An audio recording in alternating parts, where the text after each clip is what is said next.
नमस्कार, कोटपुतली एजुकेशन में आपका हार्दिक स्वागत है। मैं पंकज शेरावत उपस्थित हूं आपके सामने महत्वपूर्ण जानकारी लेकर। बड़ी अपडेट सामने आ रही है सामाजिक न्याय व अधिकारिता विभाग की तरफ से। यहां पर स्कॉलरशिप फोरम शुरू कर दिया गया भैया। बड़ी अपडेट अलवर से यहां पर देखने को मिली है। यहां पर हमारे मंत्री जी की तरफ से नोटिफिकेशन देखने को मिल रहा है। आज उन्होंने पोर्टल चालू कर दिया है, ध्यान रखें। स्कॉलरशिप का फोरम, राजस्थान में दो स्कॉलरशिप चलती है भैया। सीएम स्कॉलरशिप, जिसके फोरम पहले भरे जा चुके हैं। एक चलती है समाज कल्याण विभाग की स्कॉलरशिप, जी हाँ, पर्टिकुलर कुछ कैटेगरी के लिए यहाँ पर चलती है। इसके बारे में हम पूरी जानकारी लेने वाले हैं। आज जो नोटिस देखने को मिल रहा है, इसके सवाल देख लीजिए। सबसे पहले तो आपको बता दूं, फोरम चालू हो गया तो फोरम डेट के बारे में बात करेंगे। अंतिम तिथि भी क्या होने वाली है इसके बारे में बात करेंगे। फोरम कहां से भरना है इसके बारे में बात करेंगे। कौन भर सकता है, क्या क्या योग्यता रहने वाली है, इसके बारे में भी हम बात करेंगे। आवश्यक दस्तावेज, डॉक्यूमेंट्स की क्या क्या आवश्यकता पड़ेगी। बहुत सी चीजें हैं डॉक्यूमेंट्स में, ऑब्जेक्शन नहीं आना चाहिए, ऐसा मेरा प्रयास रहेगा कि आपको सारे डॉक्यूमेंट्स एक बार में ही सही अपलोड करने की, एक बार में छात्रवृत्ति आ जाए फॉर्म देखते ही। कहां से भरेंगे और नए नियम 2023-24 के जो लागू हुए हैं इसके बारे में हम बात करने वाले हैं। ऑफिशियल नोटिफिकेशन आपने देखा, अभी न्यूज़पेपर में देखने को मिल रहा है, यहाँ पर कटिंग देखने को मिल रही है। तो उत्तर मैट्रिक, जिसको समाज कल्याण विभाग की तरफ से देखने को मिलता है। फॉरम डेट की बात कर लेता हूं, 15 सितंबर से 7 नवंबर तक। 15 सितंबर से 7 नवंबर 2023 तक आपके उत्तर मैट्रिक छात्रवृत्ति के फॉर्म भरे जाएंगे।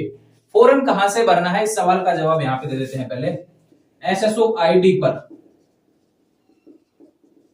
एसएसओ आईडी पर एसजेई पोर्टल बना हुआ है, जो स्कॉलरशिप के लिए होते हैं सारे, जो भी सरकार की योजनाएं होती है उनके लिए। वहां पर काफी स्कॉलरशिप अवेलेबल है। तो आपका उत्तर मैट्रिक का वहां से आपको पोर्टल देखने को मिल जाएगा, वहां से आपको फॉर्म भरना है, ध्यान रखें।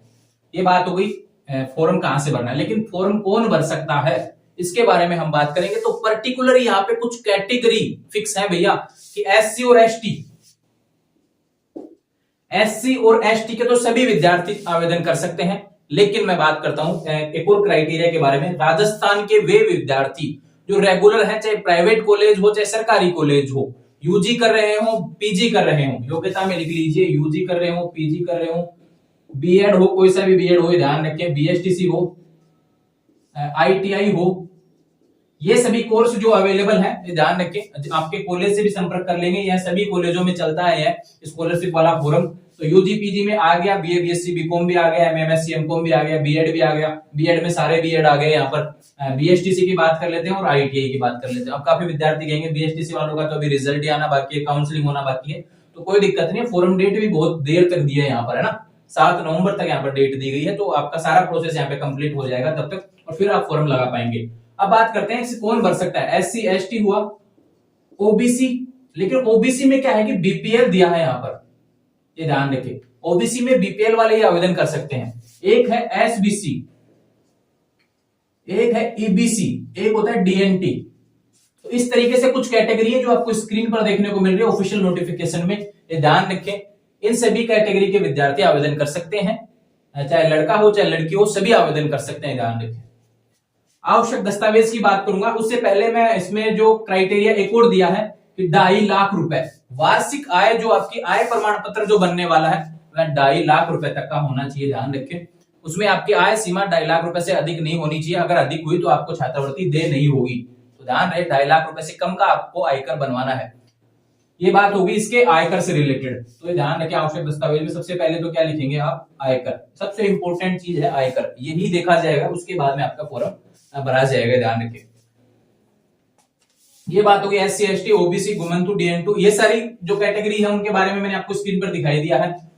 एक बात और करता हूं कि ओबीसी से रिलेटेड जितने भी है, ओबीसी एसबीसी ईबीसी और डीएनटी, इसमें 17 कैटेगरी और है, उनके बारे में बात कर लेता हूं। जैसे अंत्योदय परिवार से है कोई बीपीएल परिवार से है, कोई स्टेट बीपीएल परिवार से है, कोई अनाथ परिवार से है, ध्यान रखिए, कोई विधवा है स्वयं, या फिर विधवा के बच्चे हैं, या विधवा की पुत्र पुत्री। इन सभी से रिलेटेड जो 17 कैटेगरी आपको देखने को मिल रही है यहाँ पर, डिवोर्स जो भी है, सारे आवेदन कर सकते हैं, ध्यान रखिए। इस योजना में इसका नाम है उत्तर मैट्रिक छात्रवृत्ति। अंतिम तिथि 7 नवंबर। काफी विद्यार्थी जो कंफ्यूज होते हैं, उनको लगता है कि उत्तर मैट्रिक छात्रवृत्ति केवल एससी एसटी के विद्यार्थियों के लिए होती है, लेकिन ऐसा नहीं है। इसमें ओबीसी बीपीएल वाले भी आवेदन कर सकते हैं और एसबीसी के विद्यार्थी भी आवेदन कर सकते हैं। ये कैटेगरी का आवेदन है। कहां से भरेंगे इसके बारे में बात हो गई। आवश्यक दस्तावेज की बात कर लेते हैं। आयकर प्रमाण पत्र चाहिएगा सबसे इंपॉर्टेंट, उसके बाद में मूल निवास जाति प्रमाण पत्र, क्योंकि राजस्थान के विद्यार्थियों को देय होती है तो मूल निवास बहुत जरूरी हो जाता है। जाति प्रमाण पत्र वो इसलिए जो यहाँ पे कैटेगरी फिक्स हुई है तो जाति प्रमाण पत्र भी लगेगा। मार्कशीट, जिस भी कक्षा में आप हैं, आवेदन जिस भी कक्षा का आप आवेदन कर रहे हैं उससे पिछली कक्षा की मार्कशीट आपके पास अवेलेबल होनी चाहिए। साथ में 10th और 12th की मार्कशीट तो आपके पास होनी ही चाहिए, ये ध्यान रखें। रेगुलर जहां पर एडमिशन है आपका, वहां एडमिशन की रिसिप्ट आपकी अवेलेबल होनी चाहिए, फीस रसीद। अब इसमें एक चीज आप ऐड कर लीजिए, आवश्यक दस्तावेज फीस जो है ना इंपोर्टेंट, वो यहाँ पे भी लिख लीजिए नए नियम में भी। फीस में यहाँ पर 8 प्रकार की फीस आपको देखने को मिलती है। अपने कॉलेज में जब जाएंगे तो वहां पर जो भी एकेडमिक डिपार्टमेंट होता है अपने कॉलेज का, तो एलबीएस कॉलेज की बात करूं तो 2 नंबर जो रूम है वहां पर राइट साइड में एक पोस्टर लगा हुआ, वहां पर आपको फीस देखने को मिलेगी। छात्रावास शुल्क क्या है, नामांकन शुल्क क्या है, फीस क्या है, एडमिशन फीस क्या है, वो सारी चीजें, लाइब्रेरी शुल्क, ये सारे 8 प्रकार के शुल्क आपको देखने को मिलेंगे, जो कि ऑफिशियल नोटिफिकेशन भी देखने को मिल रहे हैं। ये सारे आपको भरने पड़ेंगे। उन सभी को जोड़ के आपकी टोटल फीस रिटर्न हो जाती है। ध्यान रखिए, ये ऐसी छात्रवृत्ति है जिसमें आपकी पूरी फीस रिटर्न होती है। कोई भी कोर्स कर रहे हो, चाहे यूजी कर रहे हो चाहे बीएड कर रहे हो। जैसे बीएड की बात करते हैं तो बीएड में 27,000 रुपए एक साल की फीस होती है, तो 27 के 27,000 रुपए आपको रिटर्न हो जाएंगे।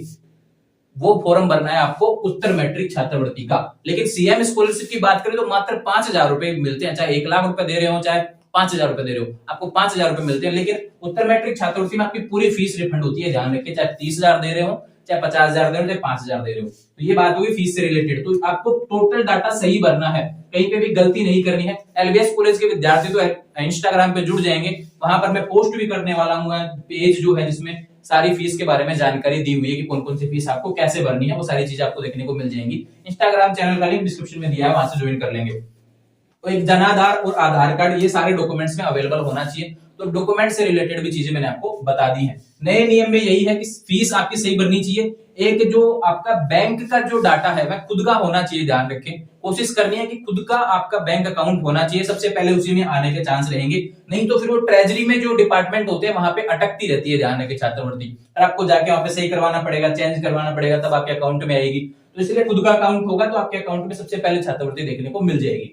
दूसरा बात करूं, एक बायोमेट्रिक अटेंडेंस और होता है भैया। यहाँ पर फॉर्म जब आप भरेंगे तो फॉर्म भरने के बाद में आपको कॉलेज जाना पड़ता है बायोमेट्रिक अटेंडेंस के लिए। 1 महीने में एक अटेंडेंस आपकी लगने वाली है, ध्यान रखें। तो अटेंडेंस जरूरी है, आपके कॉलेज में इसकी व्यवस्था है। एलबीएस कॉलेज की बात करूं तो 30 नंबर रूम में इसकी अलग से व्यवस्था है। तो बायोमेट्रिक अटेंडेंस जरूरी है, आपको एक बार तो जाना ही पड़ेगा अटेंडेंस करने, तभी आपका फॉर्म वेरीफाई होगा, आगे भेजा जाएगा।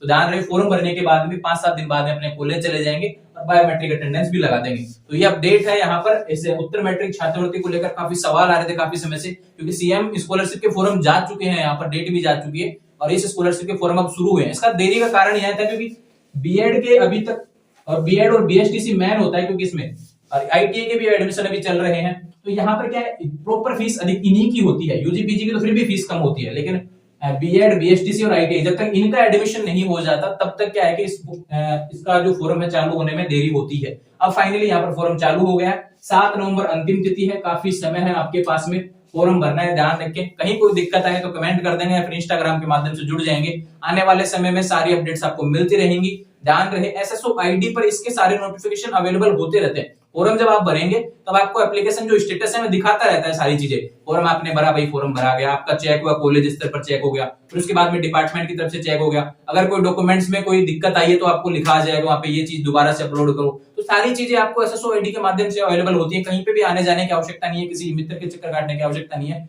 सारी चीजें एसएसओ आईडी पर अवेलेबल होती है। तो कंफ्यूज नहीं होना है। आने वाले समय में जो भी अपडेट होंगी पहले फॉर्म भर लीजिए, उसके बाद में सारी अपडेट्स मिलती रहेंगी। जुड़े रहेंगे चैनल के साथ, चैनल को सब्सक्राइब कर लीजिए। Thank you.